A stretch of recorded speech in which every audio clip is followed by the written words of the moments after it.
இப்போ தைப்பூசம் 11ஆம் தேதி பிப்ரவரி மாதம் வரப்போகுது.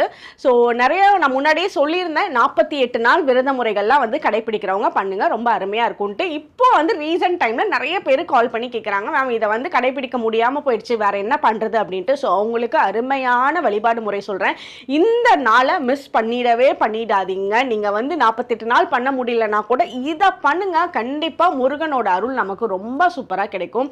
இது வந்து எந்த நாள் அப்படின்றத நோட் பண்ணி பிப்ரவரி 3ஆம் தேதி. 3ன்றதே ரொம்ப அருமையான நம்பர். அதே மாதிரி அந்த 3ஆம் தேதி வந்து தமிழ்ல பார்த்தோம் அப்படின்னாலும் தை மாசம் 21ஆம் தேதி வருது, அதுவும் 3. அந்த 3 நம்பர் காம்பினேஷனே சூப்பரான காம்பினேஷன்.